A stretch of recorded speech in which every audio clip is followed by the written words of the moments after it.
प्रधानमंत्री नरेंद्र मोदी द्वारा 21वीं असीन इंडिया समिट में भाग लिया गया, जिसे कि लाओस की राजधानी वियंटियाना में अटेंड किया गया। दोस्तों, आप सबका प्रश्न होगा कि यह असीन क्या है।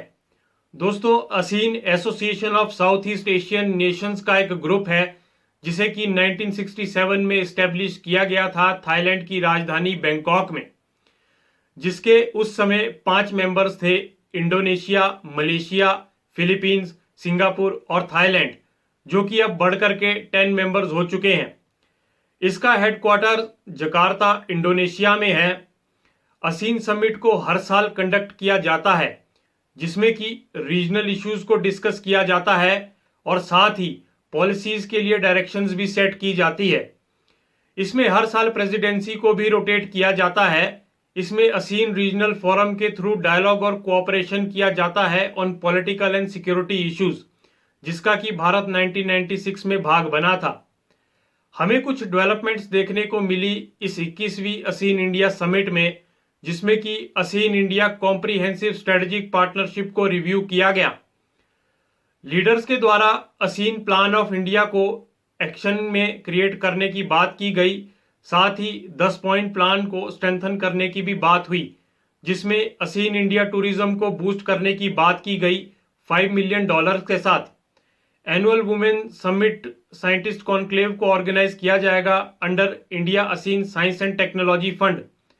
ट्रेड को रिव्यू किया जाएगा under ASEAN India trade agreement. ASEAN India ministries को इंस्टीट्यूशनलाइज किया जाएगा। इंडिया असीन साइबर पॉलिसी के through digital and cyber resilience को स्ट्रेंथन किया जाएगा। एक्ट ईस्ट पॉलिसी के 10 साल पूरा होने पर उसको सेलिब्रेट किया जाएगा, जिसमें कि youth summit, startup festival and cultural exchange पर फोकस किया जाएगा।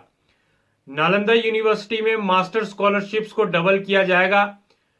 ग्रीन हाइड्रोजन के ऊपर वर्कशॉप रखी जाएगी, जिसमें कि ग्रीन फ्यूचर और सस्टेनेबल एनर्जी को प्रमोट किया जाएगा।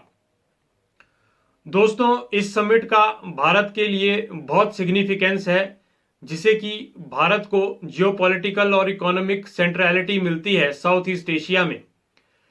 असीन प्रमोट करता है सिक्योरिटी आर्किटेक्चर इन इंडो पैसिफिक, जो कि बहुत एसेंशियल है रीजन की पीस, सिक्योरिटी और स्टेबिलिटी के लिए। असीन का जो एक और महत्वपूर्ण काम है वह है ग्रेट पावर राइवलरी को बैलेंस करना, जिससे कि एक सेंट्रलिटी बनी रहे यूनाइटेड स्टेट्स और चाइना के बीच में इन इंडो पैसिफिक रीजन। दोस्तों, यह जो इंडिया असीन नेशन का 10 पॉइंट प्लान है, इससे असीन इंडिया की सॉलिड फाउंडेशन बनती है, जिससे कि असीन नेशंस के दरमियान डीपर कोलैबोरेशन और म्यूचुअल रिस्पेक्ट बरकरार रहेगी।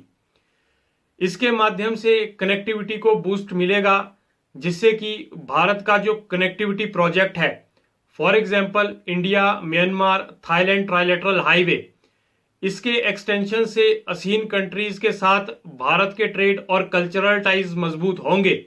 धन्यवाद।